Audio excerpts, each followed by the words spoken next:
strategija je zagledala luč sveta. Kaj si od nje lahko obeta slovenska industrijska politika v naslednjih letih? No, danes smo predstavili osnutek te strategije. Današnji dogodek je tudi štart širše javne razprave, tako da ta industrijska strategija, ki smo jo oblikovali skupaj z Gospodarsko zbornico, SRIP in ostalimi, ima še prostor za izboljšave. Gre pa jasno v smeri, kamor gre v bistvu cela Evropa, torej da industrijo, predvsem tisto kritično in nujno potrebno, ohranimo na naših tleh in pa da gremo v smeri zelenega, namreč cilj ogljične nevtralnosti 2050 brez prestrukturiranja industrije ne bomo dosegli. Gospod Mihelič, globalizacija, ekologija, digitalizacija, kompetence, to so izzivi, ki jih prinaša prihodnost. Kako se v globalnih korporacijah, kot je Pismo Group, lotevate spoprijemanja s prihodnjimi izzivi? Predvsem z razumevanjem tega, kar potrebuje, želi uporabnik. Mi postavljamo uporabnika v središče naših poslovnih modelov, se pravi, kako uporabnik deluje znotraj svojega doma, na kakšen način išče informacije, kadar želi svoje domovanje, recimo spremeniti v smislu ogrevanja in tako naprej.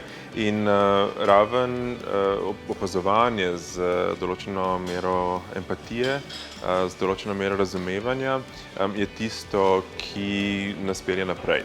Seveda ob tej strani je prisotna tudi tehnologija in tudi tukaj moramo razumeti našega zaposlenega, naše sodelavce kot uporabnike. To je pa tista druga plat empatije, ki se dogaja znotraj samega podjetja. In ravno tukaj je opolnomočenje naših zaposlenih s kreativnimi materiali, z kreativnimi metodologijami, z ustvarjalnim pristopom tisto, ki nas v tem mogoče bolj kulturnem smislu motivira, da ostajamo v prvih vrstah.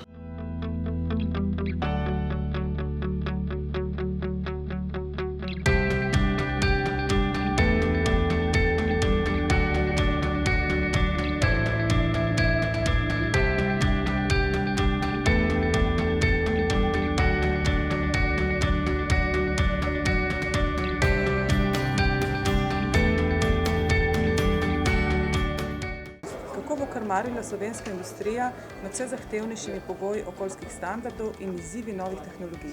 V slovenski industriji je kar nekaj igralcev, ki že zdaj visoke okoljske standarde postavljamo visoko na svojo lestvico prioritet, ker verjamemo, da nam prinašajo visoko dodano vrednost na zahtevnih trgih in da se na ta način razvijamo v pravo smer. Po drugi strani se čutimo resnično odgovorne, da te zadeve postavimo v pravi uvid in da po drugi strani imamo velik izziv, da okrepimo evropsko trgovinsko politiko in naredimo Evropo močnejšo. Mislim, da je to en izziv, ki ga ima naša politika, da stopi za nas, za gospodarstvo, za industrijo in nas na ta način tudi malo zaščiti. In na ta način bo pa to pripomoglo tudi k reševanju okoljskih ciljev, klimatskih ciljev in nam prineslo rezultate, ki jih si želimo in ki so dosegljivi. Kaj je ključ do inovativnosti? Mnogo dobrega smo že naredili, absolutno pa se da še marsikaj boljšega, naprimer na področju sodelovanja med podjetji in startupi, med podjetnimi in kreativnimi industrijami, potem na področju internih raziskovalnih skupin, kjer je absolutno potrebno to okrepiti z nekimi finančnimi sredstvi, z drugačnimi oblikami podpore, potem na novo zagnati sistem mladih raziskovalcev v gospodarstvo in pa vzpostaviti sinhron in povezan inovacijski ekosistem, v katerem bo zelo dobro sodelovanje med vsemi subjekti v Sloveniji na področju inovativnosti.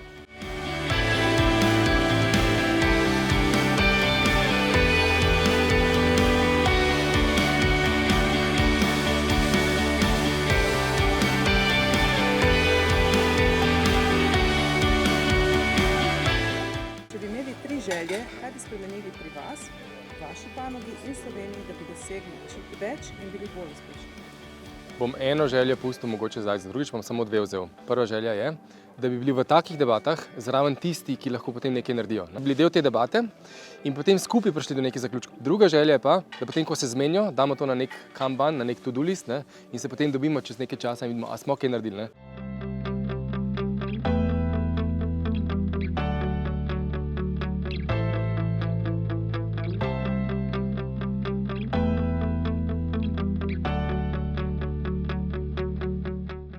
Kakšna so priporočila oziroma usmeritve gospodarske zbornice za boljšo prihodnost industrije in internacionalizacije?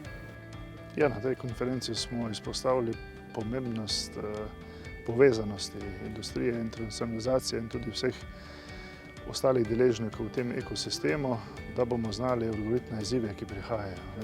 Naši cilji, dodana vrednost 60 tisoč evrov, sledijo tem izzivom in so mogoče tudi dosegljivi ob tem finančnem paketu, ki je letos bil spogajan v Bruslu. Ključno pa seveda, da bomo našli pravi inštrumentarij vložka denarja v ta prave projekte, ki bodo nam to prinesli.